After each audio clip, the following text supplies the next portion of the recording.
So children, now we are going to read about west flowing river from Rajasthan, that is Luni river. Previous slides we studied about the various important rivers which is flowing in the various Deccan part or peninsular rivers, that is the important rivers of Maharashtra, Karnataka, Tamil Nadu. Now we'll see western rivers or the west flowing rivers, which is very important. Luni is the longest river system of Rajasthan. Primarily, Luni originates in Pushkar Valley of Aravalli Range.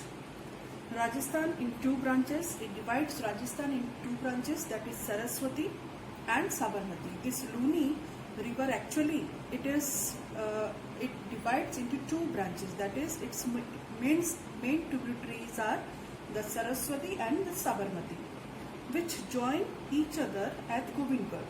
From here the river is known as Luni. See children, remember already I told you page number 14 and page number 21 of your rivers, the important rivers which is given page number 21, drainage of India, the main rivers and lakes. Please go through these maps or important rivers of India as I am telling you about those rivers. Make sure that you are supposed to learn this well, their position, from where their origin, from which state they are flowing. Remember children, read again and again and practice on a blank map of a country. Yes, now again I am telling you that Saraswati and Sabarmati, these two are main tributary of Luni river. From here the river is known as Luni. From Govindgarh the river is known as Luni. Luni finally debouches or drains into Arabian Sea nearby run of Kutch. Some rivers flowing towards the west are Shatrunji, Dabhadra, Dhadar, Sabarmati, Mahi, Vaitarna, Kalindi, Dedti, Shravati, Mandovi, Juari, Bharatpuja and Periyar.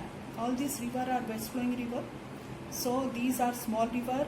They are also main rivers which are flowing towards the western, and these are some small rivers. They are also very important because they are the source of water to some small places or some small cities. Some small rivers flowing towards the east are Subarnarekha, Baitarni, Brahmani, Pennar and Palar. So these are some east flowing rivers. They are very important. Subarnarekha, it passes through Assam, West Bengal, Bihar, Odisha and ultimately drains its water into Bay of Bengal. So Baitarni also, Brahmani also, Pennar and Palar.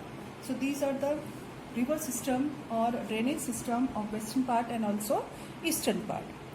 Now see here children, we are supposed to learn about difference between Himalayan Peninsular river. Already in previous slides I told you that Himalayan rivers are perennial in nature. Because why these rivers are perennial? Because their source of origin is Himalayan range or Himalayan mountains. And as Himalayan mountains are clad with snow all over the year, throughout the year, that is why they are perennial nature. The source of water is flowing continuously. So that is why these are perennial nature. So see, three columns are given: characteristic, Himalayan river and peninsular river.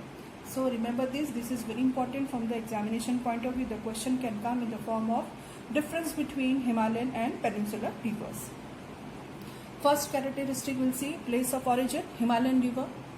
Himalayan mountains covered with glacier. Already I told you just now, Himalayan mountains or the rivers which flow from Himalayan mountain are perennial. That is because Himalayan mountains are covered with glaciers. Peninsular river, Peninsular Plateau and Central Highland. All those rivers which originate from peninsular India or Deccan part, their origin is Central Highland. That means plateau, Deccan Plateau. Nature of flow, perennial, receive water from glacier and rainfall. Himalayan river, the nature of flow is perennial, receive water from glacier and rainfall. Understood? Peninsular river, seasonal in nature. As we are having monsoon season, the river is full of water. Otherwise, other season, mostly these rivers are not up to the mark or not filled with water. Seasonal, depend on monsoon rainfall. Type of drainage, antecedent and consequent leading to dendritic pattern in plains.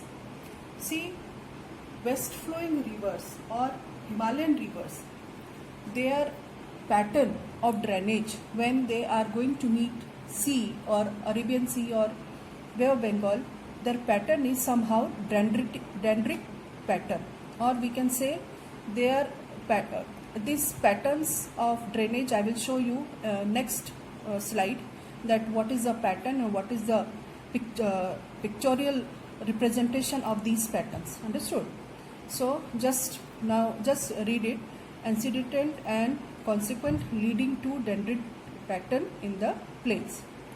Peninsular river, the type of drainage is superimposed, rejuvenated, resulting in trellis, radial and rectangular pattern. So these can be formed according to the flow and whatever the sediments they are carrying. So it depends upon how their drainage system is forming. Nature of river, long course flowing through the rugged mountains, experiencing headward erosion, and river capturing in plains, meandering and shifting of course. See, name itself is clear. It is very clear that if the river is originating from Himalaya, that it must be going through various mountainous places, experiencing the headward erosion. Erosion must be there, and meandering. Remember the Oxbow Lake. That means an obstruction in between the flow path of river is there. So naturally they will shift their course. So this type of nature is for Himalayan rivers. Peninsular rivers, smaller, fixed course with well-adjusted valley. So that means the mountainous part is lesser, or it is in plain in nature. So there is less obstruction in the way of peninsular rivers. Catchment area, very large basin. Already I told you that it's eastern part. We are having delta in the eastern part of our country. That means Sundarban Delta. Where it is? It is in eastern part. And Ganga basin or Brahmaputra basin, all those big rivers which flow towards the eastern part, they form this large basin, or the catchment area is big. Relatively smaller basin. Peninsular river, mostly river, they are flowing toward western part, and they are not having large basin, or catchment area is less. Age of river, young and youthful, active and deepening in valleys. Old river with graded profile and have almost reached their base level. See, remember children, our Deccan Plateau, the formation of Deccan Plateau is since so many years before, millions of years before, and already I told you that Himalayans are the young fold mountain. The formation of Himalayan mountain is not so old. So we can say the river which originate from Himalayan river, they are very young and youthful, very active, full of water. They are passing through mountainous region. The flow is very fast compared to Peninsular river. They are old river because the formation of Deccan Plateau was since so many years before, with a graded profile and have almost reached their base level. That means the flow is not fast compared to Himalayan rivers. So this is about your drainage, or we can say the rivers of our country, which is divided into three parts. That is the Himalayan river, Peninsular river, and the coastal, or we can say coastal plains, or the rivers which flow towards coastal plains. So I hope you have understood various rivers which flows in our country towards the western part, towards the eastern part, and in the central part of our country. See, rivers, they are the lifeline of any country, because settlement or human settlement is there besides river basin, we can say. Most of the town or most of the civilization which happened besides river banks. So most of the big cities also, they are established near river banks, because water is the main basic necessity of human beings. So physiography, to understand very easily about physiography of India or the rivers of India, first we should understand which rivers, the origin of those rivers. and what is the role of those rivers in the particular state or from where they are passing. And see, Himalayan rivers, mostly very important river is river Ganga. In our country, if we utter the name of rivers of India, the first name is in our mind is that is Ganga river. Ganga river is the lifeline of our country, understood, for the northern plain, and mostly the agriculture is done on the river Ganga basin because of the which soil? Alluvial soil. Yes. So now we'll see about, we'll switch over to physiography of Brazil. I hope you understand well. Please read this physiography part or drainage part of India of your lesson 3 again and again.